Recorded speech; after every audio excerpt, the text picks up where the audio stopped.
Audiolib présente Une terre promise de Barack Obama. Traduit de l'anglais par Pierre de Marty, Charles Courset et Nicolas Richard. Lu par Jérémy Covillo. Je souhaitais d'abord et avant tout rendre compte avec honnêteté des années de ma présidence.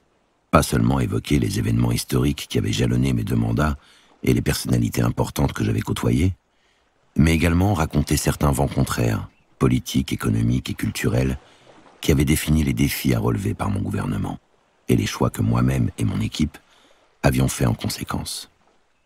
Je voulais, autant que possible, offrir au lecteur une idée de ce que c'est qu'être président des États-Unis. Je voulais lever un coin du voile et rappeler aux gens que, au-delà du pouvoir et du faste, il ne s'agit que d'un travail, que notre gouvernement fédéral n'est qu'une entreprise humaine comme n'importe quelle autre, et que les hommes et les femmes employés à la Maison-Blanche connaissent le même mélange quotidien de satisfaction, de déception, de tension au bureau, de bourde et de menus triomphes que le reste de leurs concitoyens. Je voulais en définitive raconter une histoire plus personnelle, susceptible d'inspirer les jeunes gens envisageant une carrière dans la fonction publique. Comment mon parcours politique avait réellement démarré, alors que je cherchais une place qui me conviendrait. Un moyen d'expliquer les différentes branches enchevêtrées de mon héritage, et comment ce fut seulement en arrimant mon chariot à quelque chose de plus ample que moi, que j'avais finalement été en mesure de me trouver une communauté et un but dans la vie. J'imaginais pouvoir faire cela en 500 pages environ. Je pensais pouvoir y arriver en 1 an. On peut affirmer que le processus d'écriture ne s'est pas tout à fait déroulé comme je l'avais prévu. Malgré mes meilleures intentions, le livre n'a cessé de croître en longueur et en ambition, ce qui explique pourquoi j'ai finalement décidé de le scinder en 2 volumes. Je ne doute hélas pas qu'un écrivain plus talentueux aurait su raconter la même histoire avec davantage de concision.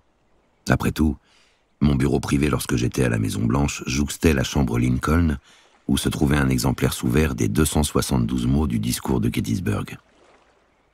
Mais chaque fois que je m'installais pour écrire, que ce soit pour raconter les premières phases de ma campagne, la gestion de la crise financière par mon gouvernement, les négociations avec les Russes sur la réduction des armements nucléaires ou les forces qui ont abouti au printemps arabe, je constatais mes réticences à produire un simple récit linéaire. Souvent, je me suis senti obligé de fournir des éléments de contexte aux décisions que moi et d'autres avions prises, et je ne souhaitais pas reléguer cet arrière-plan en notes de bas de page ou en fin d'ouvrage. Je déteste les notes de bas de page et en fin d'ouvrage. Je me suis rendu compte que je n'étais pas toujours en mesure d'expliquer mes choix en citant des masses de données économiques ou en me remémorant de manière exhaustive un briefing au bureau ovale, car ils avaient été façonnés par une discussion avec un inconnu pendant la campagne électorale, une visite dans un hôpital militaire ou une leçon apprise de ma mère quand j'étais petit. À maintes reprises, ma mémoire exhumait des détails en apparence anecdotiques. Tâcher de trouver un endroit discret pour fumer une clope le soir, un fou rire en jouant aux cartes avec mon staff à bord d'Air Force One, qui en disait plus long que les archives officielles sur mes 8 ans passés à la Maison-Blanche. Au-delà de la difficulté à coucher les mots sur la page, je n'avais pas anticipé la tournure que prendraient les événements au cours des 3 ans et demi après ce dernier vol sur Air Force One. Au moment où j'écris ces lignes, le pays est confronté à une pandémie mondiale et à la crise économique qui s'ensuit. Plus de 178 000 Américains ont déjà péri. Nombre d'entreprises ont dû mettre la clé sous la porte et des millions d'Américains sont au chômage. Dans tout le pays, des personnes de tous horizons ont envahi les rues pour dénoncer les actes de policiers ayant entraîné la mort de femmes et d'hommes noirs qui n'étaient pas armés. Le plus troublant est que notre démocratie semble vaciller, être à la lisière d'une crise.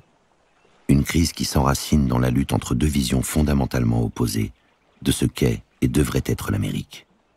Une crise qui laisse le corps politique divisé, furieux et méfiant, et a permis une violation des normes institutionnelles, des garde-fous réglementaires et une rupture de l'adhésion à la réalité factuelle que républicains et démocrates considéraient jadis comme allant de soi.